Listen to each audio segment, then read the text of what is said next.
ಪ್ರಜ್ವಲ್ ರೇವಣ್ಣ ಲೈಂಗಿಕ ಹಗರಣದ ಬಗ್ಗೆ ಎಸ್ಐಟಿ ತನಿಖೆ ಮಾಡ್ತಾ ಇದೆ. ಪ್ರಜ್ವಲ್ ರೇವಣ್ಣ ಮತ್ತು ಎಚ್.ಡಿ. ರೇವಣ್ಣ ವಿರುದ್ಧ ಒಂದು ಎಫ್ಐಆರ್ ದಾಖಲಾಗಿದೆ. ಮತ್ತೊಬ್ಬ ಮಹಿಳೆ ದೂರನ್ನ ಕೊಟ್ಟಿದ್ದಾಳೆ, ಅದು ಎಫ್ಐಆರ್ ದಾಖಲಾಗಬೇಕಿದೆ. ಈಗ ಪ್ರಜ್ವಲ್ ರೇವಣ್ಣನ ಅಶ್ಲೀಲ ವಿಡಿಯೋ ವೈರಲ್ ಮಾಡಿದವರ ವಿರುದ್ಧ ಯಾವುದೇ ಕೇಸ್ ಹಾಕೋದಿಲ್ವಾ ಎಸ್ಐಟಿ? ಪ್ರಜ್ವಲ್ ರೇವಣ್ಣ ಅಶ್ಲೀಲ ವಿಡಿಯೋವನ್ನ ವೈರಲ್ ಮಾಡಿದವರ ಮೇಲೆ ಇದುವರೆಗೆ ಒಂದು ಕೇಸ್ ಕೂಡ ದಾಖಲಾಗಿಲ್ಲ. ಮಹಿಳೆಯರ ಮಾನ ಹರಾಜು ಹಾಕಿದವರ ವಿರುದ್ಧ ಯಾಕೆ ಎಸ್ಐಟಿ ಕೇಸನ್ನ ದಾಖಲು ಮಾಡ್ತಾ ಇಲ್ಲ? ವೈರಲ್ ಮಾಡಿದ ಆರೋಪ ಹೊತ್ತವರಿಗೆ ಎಸ್ಐಟಿ ಅಧಿಕಾರಿಗಳು ಕೇವಲ ನೋಟಿಸ್ ಕೊಟ್ಟಿದ್ದಾರೆ. 3 ವಿರುದ್ಧ ಆರೋಪ ಇದೆ. ವಿಡಿಯೋ ವೈರಲ್ ಮಾಡಿದ ಆರೋಪವನ್ನ 3 ಎದುರಿಸ್ತಾ ಇದ್ದಾರೆ. 3ರಲ್ಲಿ 2 ಮಾತ್ರ ಎಸ್ಐಟಿ ನೋಟಿಸ್ ಅನ್ನ ಕೊಟ್ಟಿದೆ. ದೇವರಾಜೇಗೌಡ ಬಿಜೆಪಿಯ ಹಾಸನದ ನಾಯಕ, ಕಾರ್ತಿಕ್ ಪ್ರಜ್ವಲ್ ರೇವಣ್ಣನ ಮಾಜಿ ಡ್ರೈವರ್, ಮತ್ತೊಬ್ಬ ನವೀನ್ ಗೌಡ ವಿರುದ್ಧ ಅಶ್ಲೀಲ ವಿಡಿಯೋಗಳನ್ನ ವೈರಲ್ ಮಾಡಿದ ಆರೋಪ ಇದೆ. ಈ 3 ವಿರುದ್ಧವೂ ಕೂಡ ಒಂದು ಕೇಸ್ ಕೂಡ ದಾಖಲಾಗಿಲ್ಲ ಈವರೆಗೆ. ಕಾರ್ತಿಕ್ ಮತ್ತು ನವೀನ್ ಗೌಡಗೆ ನೋಟಿಸ್ ಅನ್ನ ಕೊಟ್ಟಿದ್ದಾರೆ ಎಸ್ಐಟಿ ಅಧಿಕಾರಿಗಳು. ದೇವರಾಜೇಗೌಡಗೆ ನಾನು ವಿಡಿಯೋಗಳನ್ನ ಕೊಟ್ಟಿದ್ದೆ ಅಂತ ಪ್ರಜ್ವಲ್ ರೇವಣ್ಣನ ಮಾಜಿ ಡ್ರೈವರ್ ಕಾರ್ತಿಕ್ ಹೇಳಿಕೆಯನ್ನ ಕೊಟ್ಟಿದ್ದಾನೆ. ದೇವರಾಜೇಗೌಡ ಕೂಡ ಒಪ್ಕೊಂಡಿದ್ದಾರೆ, ಹೌದು ಕಾರ್ತಿಕ್ ನನಗೆ ವಿಡಿಯೋಗಳನ್ನ ಕೊಟ್ಟಿದ್ದ ಅಂತ. ಇವರ 3 ವಿರುದ್ಧ ಆರೋಪ ಇದೆ. ಈವರೆಗೆ ಒಂದು ಎಫ್ಐಆರ್ ಕೂಡ ದಾಖಲಾಗಿಲ್ಲ ಇವರ ವಿರುದ್ಧ. ಅಶ್ಲೀಲ ವಿಡಿಯೋಗಳನ್ನ ವೈರಲ್ ಮಾಡುವುದು ಅಪರಾಧ ಕಾನೂನಿನ ಪ್ರಕಾರ.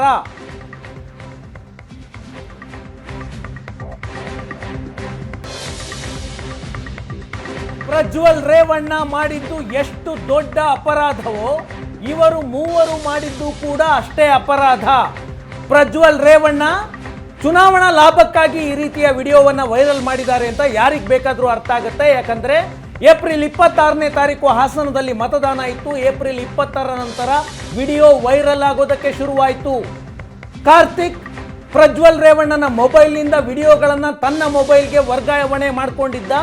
ಆತ ಆ ವಿಡಿಯೋಗಳನ್ನ ಬಿಜೆಪಿ ಮುಖಂಡ ಹಾಸನದ ಹೊಳೆ ನರಸೀಪುರದಲ್ಲಿ ಕಳೆದ 2023ರ ಚುನಾವಣೆಯಲ್ಲಿ ಬಿಜೆಪಿಯ ಅಭ್ಯರ್ಥಿಯಾಗಿ ಸೋಲು ಕಂಡಂತಹ ವ್ಯಕ್ತಿ ದೇವರಾಜೇಗೌಡ ಅವರಿಗೆ ಕೊಟ್ಟಿದ್ರು.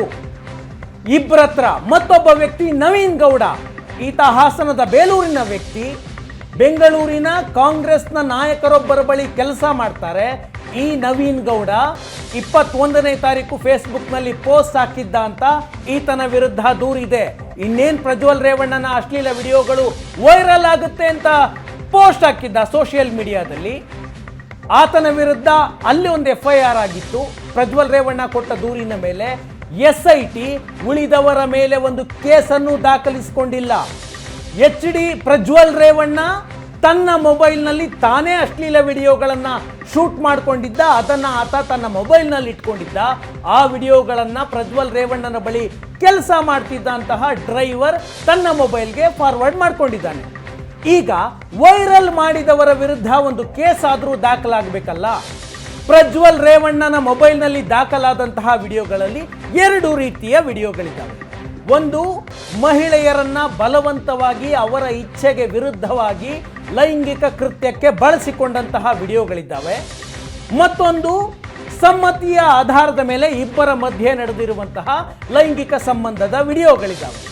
ಸಮ್ಮತಿಯ ಆಧಾರದ ಮೇಲೆ ನಡೆದಿರುವಂತಹ ಲೈಂಗಿಕ ವಿಡಿಯೋಗಳು ಮತ್ತು ಬಲವಂತದ ಮೇಲೆ ನಡೆದಿರುವಂತಹ ಲೈಂಗಿಕ ವಿಡಿಯೋಗಳು, 2 ವಿಡಿಯೋಗಳನ್ನು ವೈರಲ್ ಮಾಡಿದವರಿಗೆ ಕನಿಷ್ಠ ಆ ಮಹಿಳೆಯರ ಮಾನಹಾನಿಯಾಗುತ್ತೆ ಅನ್ನುವ ಪ್ರಜ್ಞೆ ಕೂಡ ಇರಲಿಲ್ಲ.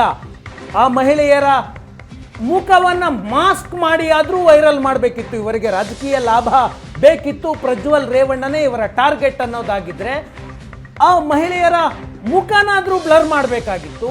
ಇದು ಅಪರಾಧ. IT ಆಕ್ಟ್ ಅಡಿಯಲ್ಲಿ ಅಪರಾಧ ಆಗುತ್ತೆ.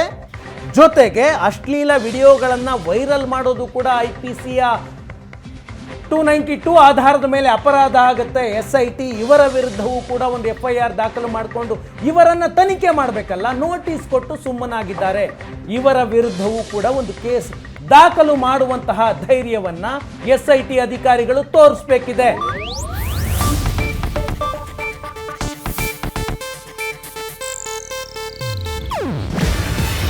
ಇದು ಏಷ್ಯಾನೆಟ್ ನ್ಯೂಸ್ ನೆಟ್ವರ್ಕ್ ಪ್ರಸ್ತುತಿ. ನೀವು ನೋಡ್ತಿದ್ದೀರಾ ಏಷ್ಯಾನೆಟ್ ಸುವರ್ಣ ನ್ಯೂಸ್.